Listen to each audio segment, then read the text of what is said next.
उत्तराखंड के उत्तरकाशी में टनल में फंसे 41 मजदूर अब किसी भी सेकंड बाहर आ सकते हैं। 12 नवंबर से ये लोग इस सुरंग में फंसे हुए थे। अब इनको सबसे पहले अस्पताल ले जाया जाएगा। इसके लिए ग्रीन कॉरिडोर तैयार किया जा रहा है। दरअसल जब इनको बाहर निकालने की सभी कोशिशें फेल होती नजर आईं तो रेस्क्यू एक्सपर्ट्स ने रैट माइनिंग शुरू करा दी। रैट माइनर्स के एक ग्रुप ने खुदाई शुरू कर दी और बहुत ही जल्द खुदाई का काम भी पूरा कर लिया। ऐसा कह सकते हैं कि जब अमेरिकन ऑगर मशीनें पहाड़ का सीना चीरने में फेल हो गईं, तब इंसानी हौसले ने पहाड़ को चीर दिया और मजदूरों तक पहुंच गए। जैसे ही खुशखबरी अधिकारियों को मिली तो उन्होंने मजदूरों के परिजनों से कह दिया कि बैग तैयार कर लीजिए। आखिर दुनिया के सबसे बड़े रेस्क्यू ऑपरेशनों में से एक पूरा हो ही गया। Still mining. It's about 2 to 3 meters, and we're expecting it to be out by about 5 o'clock. It's remain how many meters left right now? 2 to 3 meters. 3 meters? 2 to 3 meters. Is it going to be a like breakthrough in coming hours? I think. Before. Huh? Sir, do you feel that is it going to be very? Do you expect the operation to get over? Maybe another 3 hours. Another 3 hours? ये वो चलिए आपको बताते हैं इससे जुड़ी हर खास बात।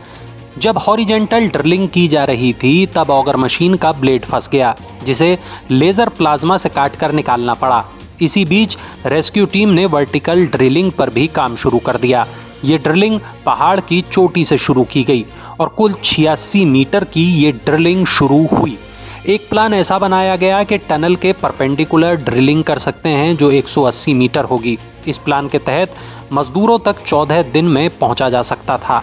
एक प्लान ये भी था कि बडकोट साइड से 10 मीटर हॉरिजॉन्टल ड्रिलिंग की जा सकती है।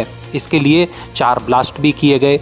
बताया गया कि अगर इस प्लान पर आगे बढ़ते हैं तो करीब 40 दिन का वक्त लग सकता है।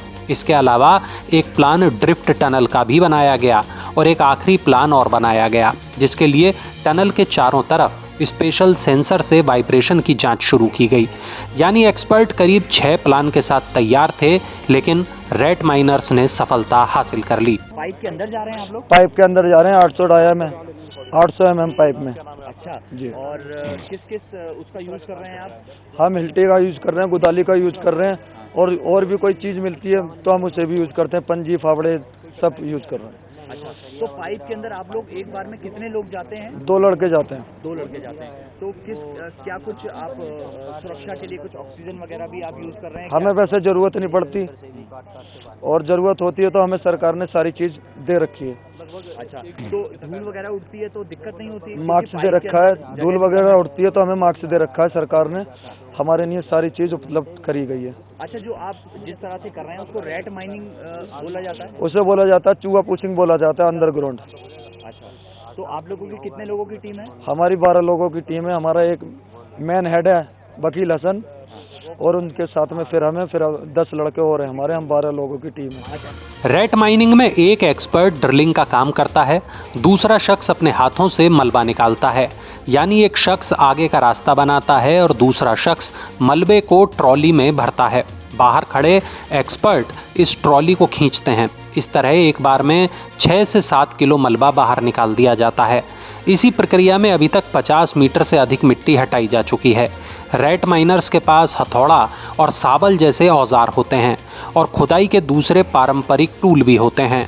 अंदर जो मजदूर फंसे हैं अब वो चंद कदमों की दूरी पर हैं और किसी भी सेकंड उनको बाहर निकाला जाना शुरू हो सकता है।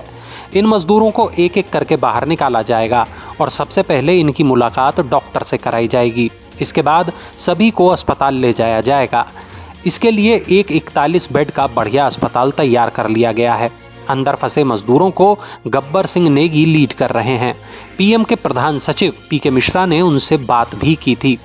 अभी की बात करें तो सुरंग में एनडीआरएफ और एसडीआरएफ मौजूद हैं।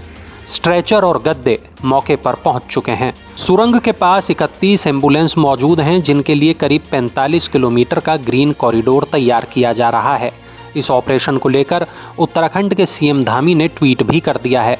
उन्होंने लिखा है कि बाबा बौखनाथ जी की असीम कृपा, करोड़ों देशवासियों की प्रार्थना एवं रेस्क्यू ऑपरेशन में लगे सभी बचाव दलों के अथक परिश्रम के फलस्वरूप श्रमिकों को बाहर निकालने के लिए टनल में पाइप डालने का कार्य पूरा हो चुका है।